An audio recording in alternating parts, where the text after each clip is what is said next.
Hello everyone, आज हम बात करेंगे कितने तरीके के एविडेंस होते हैं। एविडेंस तीन तरीके के होते हैं। एक होता है ओरल एविडेंस, एक होता है डॉक्यूमेंट्री एविडेंस, एक होता है सर्कमस्टेंशियल एविडेंस। ओरल एविडेंस वो होते हैं जिसने घटना घटित होते हुए देखी हो या घटना के बारे में जानता हो, वो ओरल एविडेंस होते हैं और इसके बयान 161 में भी लिए जाते हैं पुलिस द्वारा और 137 के कोर्ट में भी बयान होते हैं एविडेंस एक्ट के तहत। फिर होते हैं डॉक्यूमेंट्री एविडेंस। डॉक्यूमेंट्री एविडेंस जो होते हैं यानी कोई इम्पोर्टेंट दस्तावेज, कॉन्ट्रैक्ट या बर्थ सर्टिफिकेट या किसी भी तरीके का इम्पोर्टेंट डॉक्यूमेंट जो होता है वो डॉक्यूमेंट एविडेंस में आता है। डॉक्यूमेंट्री एविडेंस दो तरीके के होते हैं, एक प्राइमरी एविडेंस होता है, एक सेकेंडरी एविडेंस होता है। प्राइमरी एविडेंस वो होते हैं जो सर्टिफाइड कॉपीज या सर्टिफाइड कॉपीज होती हैं या जो ओरिजिनल कॉपीज होती हैं उसे हम प्राइमरी एविडेंस में काउंट करते हैं। और सेकेंडरी एविडेंस जो होता है वो होता है जो फोटोस्टेट यानी छाया प्रति जिसे हम कहते हैं, वो एक सेकेंडरी एविडेंस में काउंट होता है।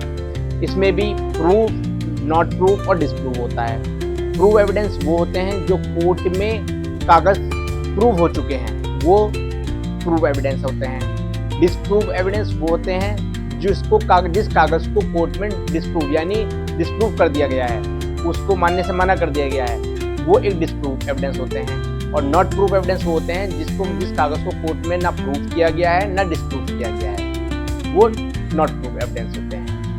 अब बात करते हैं और कितने तरीके के होते हैं। एक होता है डायरेक्ट एविडेंस। डायरेक्ट एविडेंस वो होता है जिसने घटना घटित होती हुई देखी हो अपनी आंखों से, वो एक डायरेक्ट एविडेंस होता है यानी आई विटनेस जिसे बोलते हैं। Third one is circumstantial evidence. Circumstantial evidence वो होते हैं जो एक इंसिडेंट को कनेक्ट करके जो एक चेन होती है एक लिंक से दूसरे लिंक को कनेक्ट करती है। यानी फॉर एग्जाम्पल अगर कोई घटना घटित हुई है, उसके पास किसी व्यक्ति को देखा गया है तो एक वो सर्कमस्टेंशियल एविडेंस में आ जाता है, यानी उसे शक की निगाहों में देखा जाता है कि वो उसके पास पाया गया है।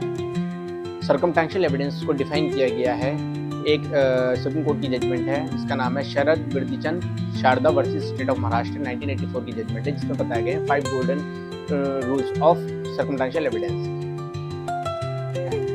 फिर बात करते हैं हियरसे एविडेंस की। हियरसे एविडेंस वो होते हैं जो कहीं सुनी बातें होती हैं, जो किसी ने बस सुनी होती हैं, उसने अपनी आंखों से देखी नहीं होती हैं, वो हियरसे एविडेंस में आती हैं। उसकी बहुत लिमिटेड वैल्यू होती है, बट अगर कोई डाइंग डिक्लेरेशन है तो वो एडमिसिबल है कोर्ट। एक होता है फिजिकल और रियल एविडेंस, जो एक ऑब्जेक्ट जो होता है कनेक्ट होता है क्राइम से, यानी कोई वेपन या कोई डीएनए रिपोर्ट या कोई आपकी फिंगरप्रिंट्स, ये एक फिजिकल एविडेंस में आता है।